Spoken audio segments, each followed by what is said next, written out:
we'll do the live thing first. Like,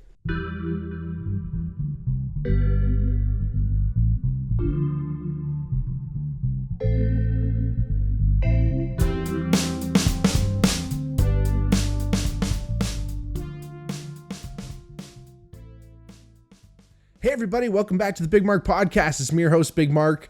If it's your first time listening, welcome. If not, welcome back.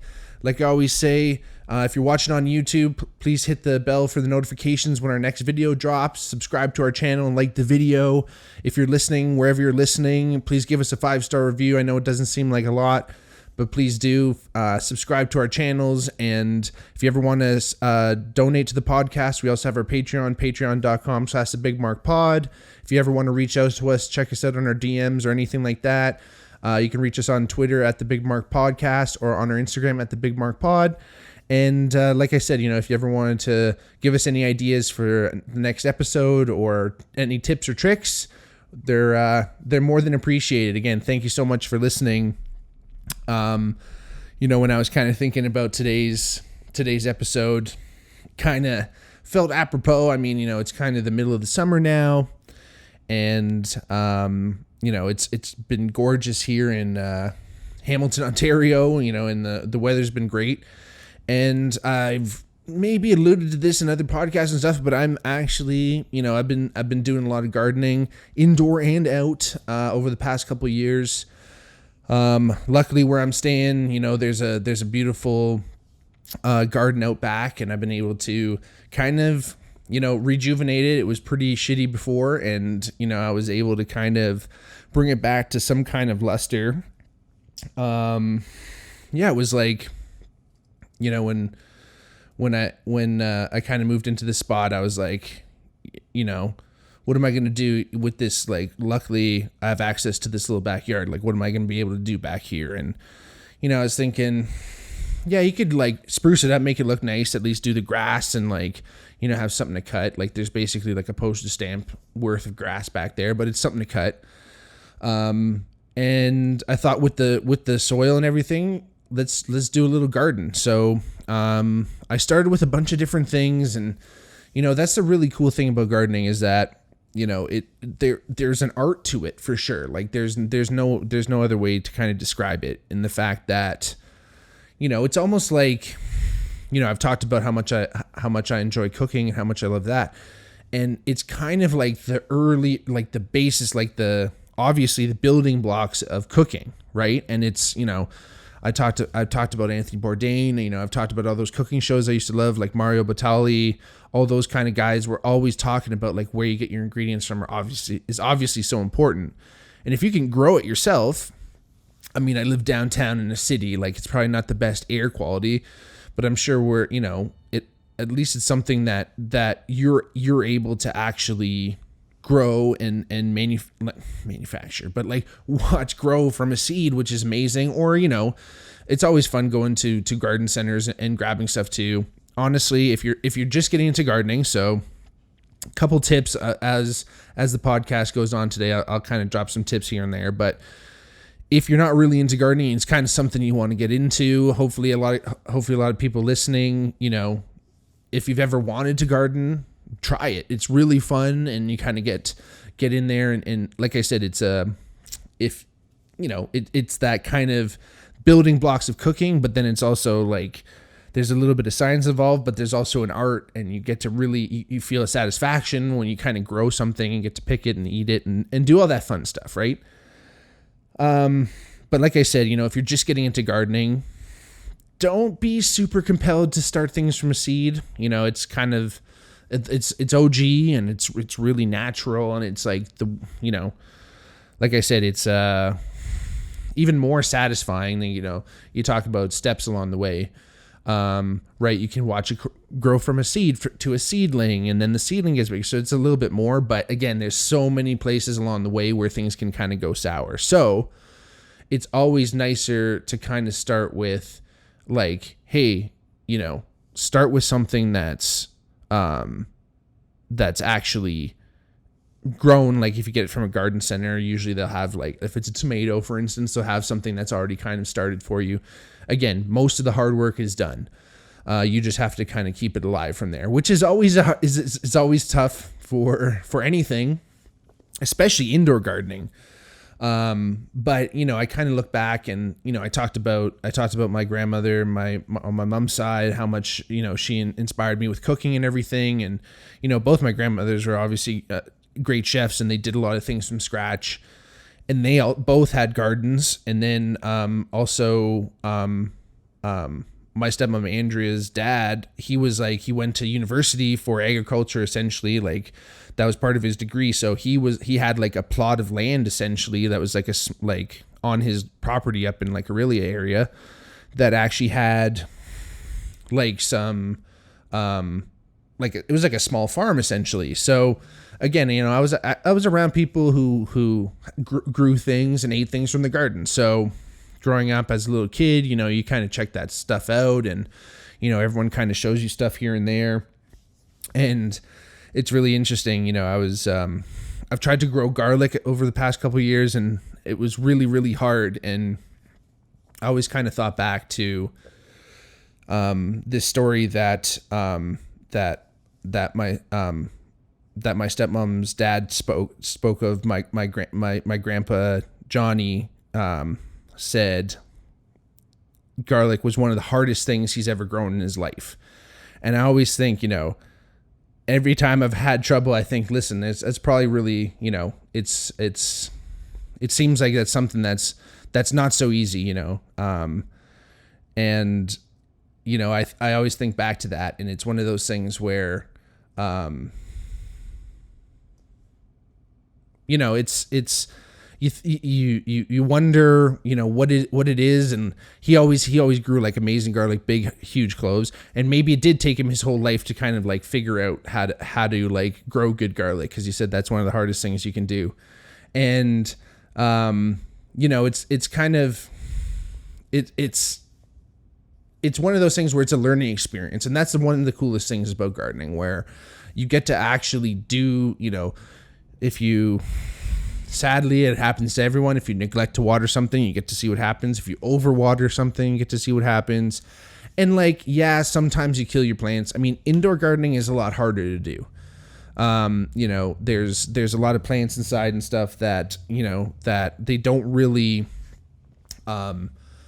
they're tropical plants usually. That's why they're indoor plants, especially up in Canada. And, it's funny, when I was in Portugal, like snake plants just grew wild out on the property and stuff. So it's like, depending on where you are, obviously the plant's going to thrive. So you have to try and create an environment for that plant to thrive. And sometimes whatever your house, the humidity levels, whatever it might be, it just might not be conducive to that exact plant. So if your plant comes in your house and it dies, don't always blame yourself, right? That's one of the hardest things with gardening, is that inevitably something's going to go wrong.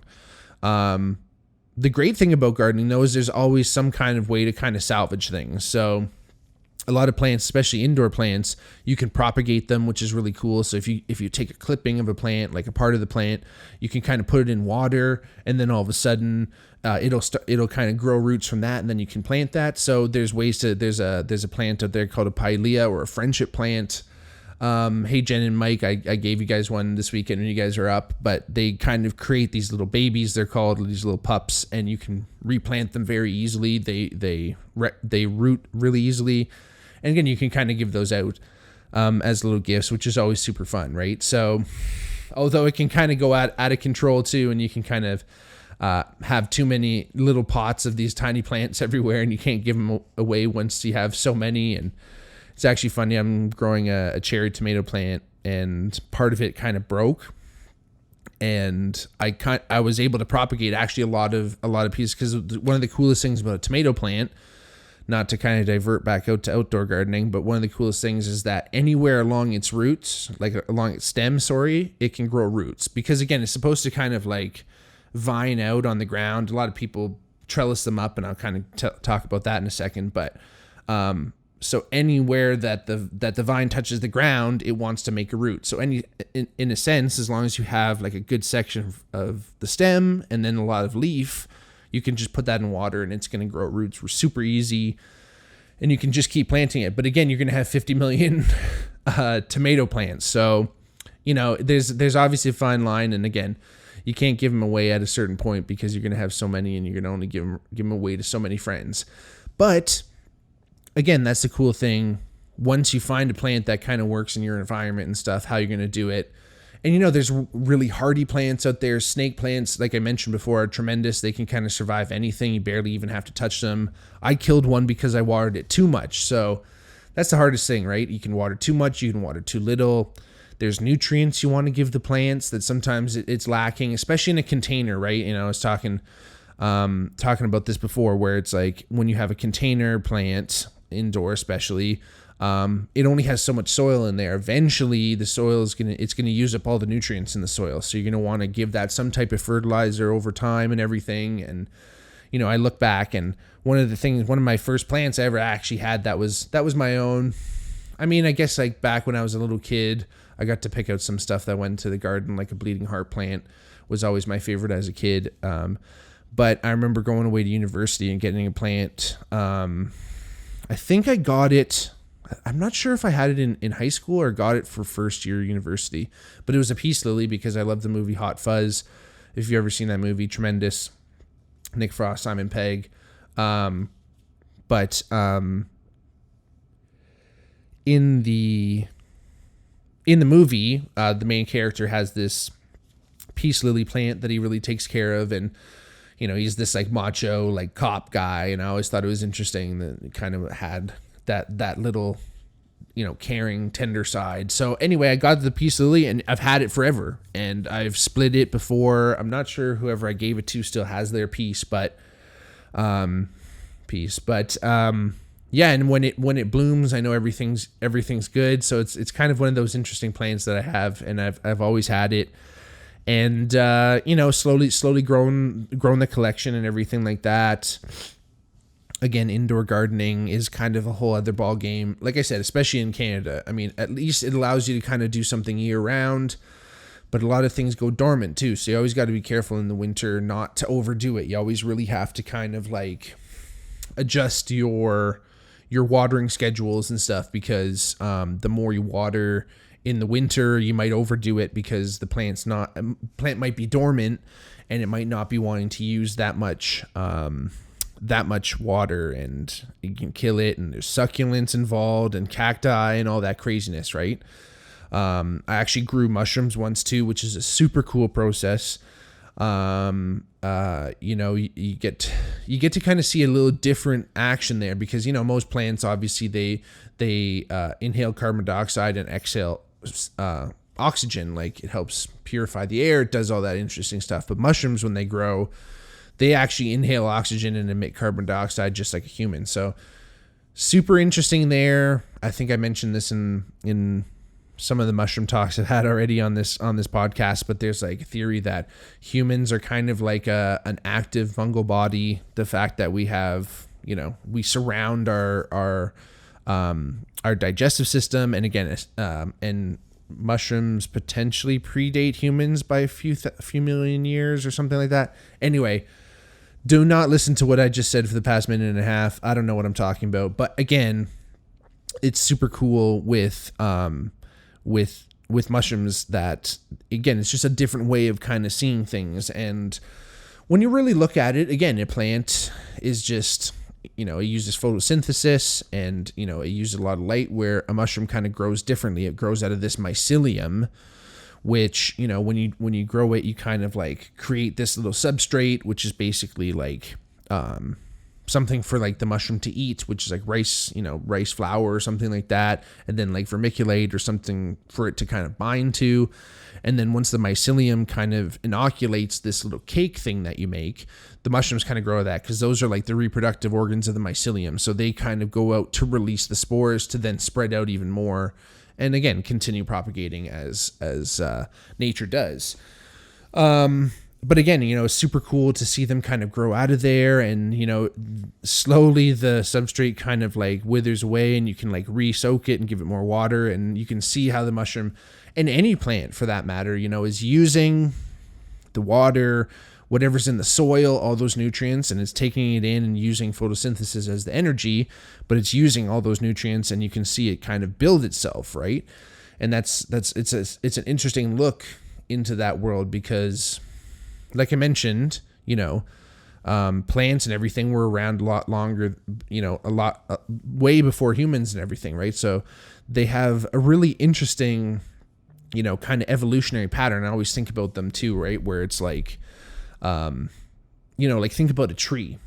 Yeah, okay, it's a tree, we can chop it down, it's over, which is kind of sad if you think about it because it takes so long for it to grow and all that good stuff. But it just needs water, it needs light, but it doesn't need a coat. It's standing out there. It doesn't need a roof over its head. It can stand cold. It can stand heat, and then it releases its seeds and it continues on and does its thing for if you go out to the redwoods, hundreds of years and things like that, where, obviously human can't go out there and stand out there in the cold and stuff. So it's interesting, how that kind of works. There's an idea somehow, again, not to bring mushrooms into it again, but the mycelial networks in forests, one of the biggest known organisms in the world, I've mentioned this before, is a mycelial network, which is like all over the Pacific Northwest. It's been known to be one single organism, and it's this giant mycelial network that,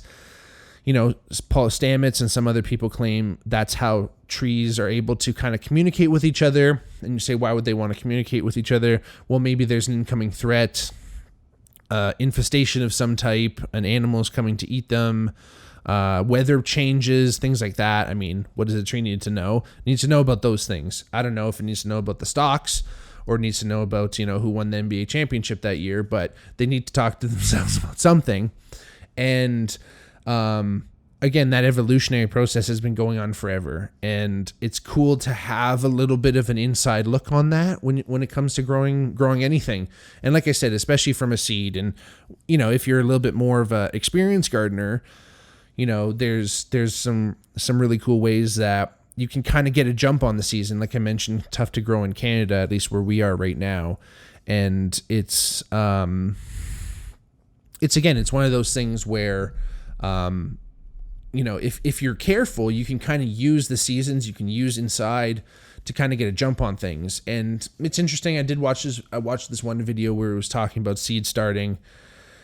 And if you kind of start your seeds like in March in Canada, you can kind of get a jump on things. Like I said, I did the same thing, and I almost started too early. So that's the hardest part, is that sometimes you can start too early. And unless you have like amazing grow lights and all kinds of a cool setup, sometimes the seedlings that you start inside aren't like super hardy. Again, this is why I say go to a garden center and kind of grab something from there, because they're grown in hothouses with crazy lights and like good soil, good nutrients, good all that stuff, where, again, you're going to get a really hardy seedling or a really hardy young plant that is going to give you, something in the end. However, I will say, although I started my plants inside and they were a little long to plant, one actually snapped in half, and I was so worried because I was worried about, I ruined this plant. I spent like a month and a half inside babying it, water and all this stuff and like a fan on it with a light. Like, I was trying my best here, and then I snap it. I'm like, oh shit. But now it's doing one of the best outside. So again, as long as you're able to kind of cultivate them, give them what they need, nutrient-wise, soil-wise, all that light that they want, tomatoes are extremely hardy. There's some bad stuff that can happen to them. And again, one of the worst things you can do with a tomato is keep their leaves wet. So whenever you water a tomato, don't water the leaves, just water the soil. If anything, pick away all the leaves and even some of the stems that are right, close to the ground, because a lot of the contaminants and stuff that it's in soil, and it happens, from the garden center, some of that soil isn't always like perfectly pasteurized or sterile or whatever. So it's some of those, viruses or whatever, bacteria, bad stuff that can get on the plant kind of jumps up from the soil, especially if you're like splashing a lot of water and things are kind of jumping up. So again, it's key to kind of like keep everything nice and airy and make sure that there's a lot of room in between. And then you always want to support your tomatoes as they grow. There's two different types of tomatoes. There's determinate and indeterminate style. Determinant's going to be like a Roma tomato. It's going to grow to a certain size, and it's going to give you all your tomatoes at once. And then an indeterminate tomato is going to grow as tall as you let it, and then it'll give you tomatoes kind of until it gets too cold or it dies. So again, support is really important. There's a cordon method if you have the room, where you kind of attach a string to a trellis, and you can kind of wrap the tomato plant around the string as it grows. There's tomato cages and stuff. Those are kind of chintzy, the ones you can get from the store, but there's ones you can get, I know, on Amazon and stuff, and they're kind of stakes. They're kind of a square thing, and they can grow straight up. Those are pretty good. I'm using those for my cucumbers right now, and those have been turning out pretty well.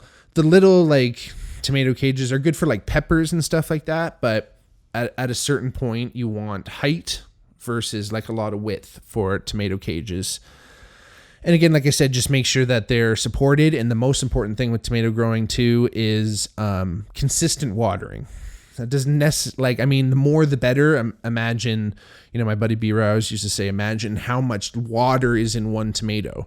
The more you want in it, the more water you're going to have to give it, right? Again, it's going to take what is in the soil and what's available to it. If you're planting a plant for the first time, it's good to use this stuff called rock phosphate. You can kind of put that in, put the plant right on top of it, and it helps develop a lot of the roots. Again, so many tips and tricks. There's this really cool YouTube channel I watch called Next Level Gardening. This dude Brian on there is really, really cool. And he has a lot of excellent tips, especially about tomato growing, but any other kind of growing too. I've watched a lot of his videos, and they're super cool. Again, like I said, along with the vegetables, you kind of have to plant some flowers along with it. Like marigolds are awesome because they kind of deter pests. So, you can add a little color into the garden and make things look a little nice at the same time, encouraging pollinators and stuff too, right? Because that's always important. Any vegetable that you're growing that's going to have a fruit on it, you're going to want those flowers to get pollinated, right? So you always have to be pretty vigilant about that. Lettuce is really fun to grow. Kale is awesome to grow, honestly, because it's super hardy, and it'll actually grow all the way through the winter too if you don't chop it down. This year I'm trying to grow onions, celery, and carrots. I'm trying to basically grow my my mirepoix all at once and see if I can, I like to make soup and stuff like that. So I'm going to see if I can actually make everything from scratch. I'll get a fresh chicken. I don't know if I'm going to hatch one from an egg, but basically I can almost do everything else. Cucumbers are tremendous to grow. I really like trellising ones, the ones that grow up. Again, I like trellising stuff up, getting it up high. Like I mentioned, it's a lot like tomatoes too. Anything that's going to jump up from the soil, you just want things to be airy. You don't want things to be on top of each other. That's how a lot of mold and mildew and bad stuff kind of cultivates, right? Lots of airflow. And that'll just help the plant breathe and do all that stuff too, right? It's all surface area and all that stuff. Pruning plants is super important. So again, with cucumbers, they have these big, huge leaves. And sometimes it kind of shades out the entire plant. So once, if a leaf's been around for a while, it starts to kind of curl at the ends, might as well just snip it right off, right? Again, encourages more airflow. But when you grow cucumbers, I like to pick them young, and I make pickles out of them. And honestly, they're the best. Making your own pickles is unreal. And the thing is it was funny when I grew all these. I tried cucumbers last year. I grew all these cucumbers. I'm like, oh shit. No wonder people learn to pickle and preserve stuff, because a lot of times you get all this fruit at once, right? It's like the determinant tomato I mentioned, right? Sometimes the plant's going to give you all the fruit it has in a week, and then it's going to die. And that's exactly what cucumbers do. It's maybe a little bit more than a week, but they give you all the fruit. And once they've, I guess in their this is interesting, in their mind, I don't know, to the plant, they think, oh, okay, I've given out all the fruit, and they're all full of seeds. I've given out all the seeds I can and it just dies. Again, indeterminate plants, like tomatoes, are going to keep growing and they're going to keep producing fruit as long as they're alive. But again, some fruits, some plants, that's just what they do. And then they're done. Like literally, that's what a cucumber plant does. It's like as soon as it just is finished, it dies, and it's wild. And, maybe it's weather changes and all that stuff too, but it's super interesting. I talk about evolutionary, like how it's so tied to the way the earth moves and weather and seasons and all that kind of stuff. So super fun. But when you're making pickles or pickling anything, it's actually pretty easy.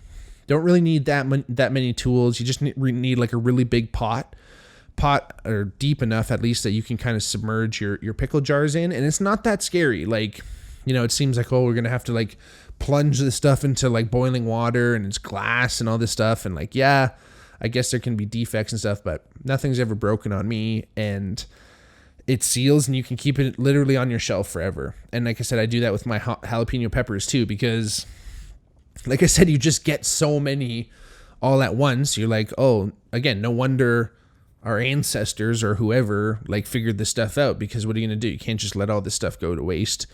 Tomato sauces, stuff like that, right? It all comes from how are we going to make this stuff actually last? How are we actually going to, all the stuff that we harvested throughout the summer, how are we actually going to get, how are we going to get through the winter with all this stuff? And I think, that's one of the most, the really special part about gardening is you really do feel like you're kind of like getting close to your roots, right? This is what our people did. This is what kind of set humans apart, right? Is agriculture. We didn't just hunt and gather. We didn't just forage for things. We figured out a way to be like, hey, we're going to stay where we're at. We're not going to be nomadic and keep walking and deal with all the issues that deals with, have to carry everything. We can say, hey, let's set up shop here, build a couple places we can live and roofs over our heads. And then if we cultivate whatever's already growing here, or, hey, we brought these other plants and brought these seeds, we figured out, hey, if I put this seed in the ground, this plant kind of grows out of it. And who knows, maybe it was some kind of really strange barbaric understanding of like what sex is too, because we call it the seed, and like if you implant the seed then you have a baby, who knows, right? There's all this strange misunderstanding about stuff for, I'm sure, thousands of years, until science started kind of coming around and telling us that it wasn't just God that came down and said, okay, when you put it in the ground it's going to grow, right? Because we ran into famines, we ran into all these types of things. Again, climate changes, soil inadequacies, things like that, potato famines, all over the world, all types of famines where the crop that you're usually used to growing doesn't grow, or it doesn't rain that year. Obviously, you're going to be like, God, why is this happening? Because you don't understand why it's even growing in the first place. I know I mentioned this about alcohol. This is the same thing. For hundreds of years, no one understood how grapes turned into alcohol and how alcohol was made. They thought, you just leave something out and the power of God kind of turns it in. That's why like monks were charged with like making alcohol, beer and wine and things, because it was sacred and it was considered like a holy process, until science kind of came and was like, psych, it's just like fermentation and yeast and like bacteria doing their thing. But again, that's the thing, is that up until recently, a lot of people grew their own food, were a part of it, or a lot closer to like their farmer, or like, maybe their neighbor did one kind of crop and they did another, and you could swap and do all that stuff, right? So it's really interesting getting into it, not only just getting your hands in the dirt and stuff, which I guess is grounding and all kinds of stuff like that, but again, it just feels like, not only for myself where, my family was into it, but, you look back and further, and obviously probably, I know for like even my grandparents' family and probably before them, there was a lot of farmers in my family too. So back home in Poland, Lithuania. But, it's interesting too. It's kind of like in this time of turmoil and everything, like, there might be a time where we need to be a little bit more self-reliant and things like that. And if you're able to kind of grow your own food, or at least learn how to do stuff like that, you basically have to turn your, like, if you had a good sized backyard and a front yard. You probably have to turn both into like a full-time farm for you to like actually harvest enough for yourself, and like especially if you have like a family or something like that, like it would be quite difficult.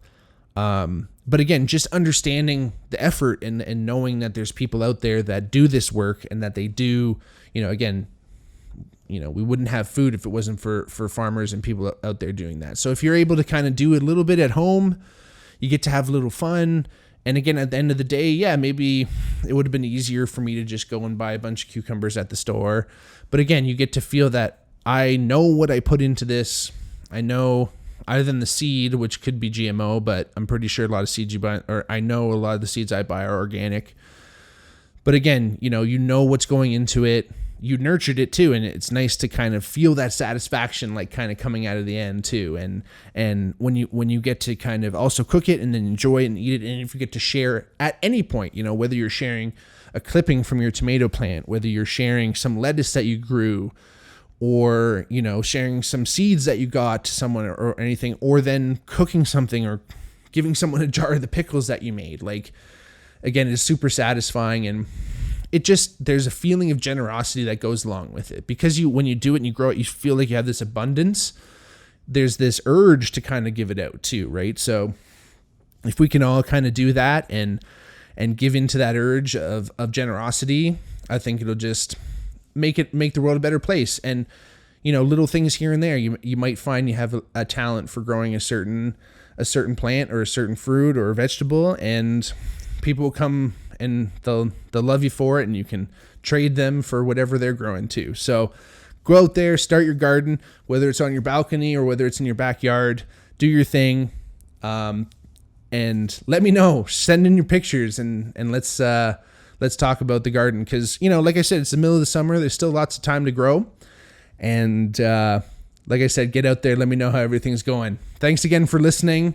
I really appreciate every single one of you that listens and watches. And, like I said, if you ever wanted to tell your friends, if you told one friend, we could double the podcast's audience overnight.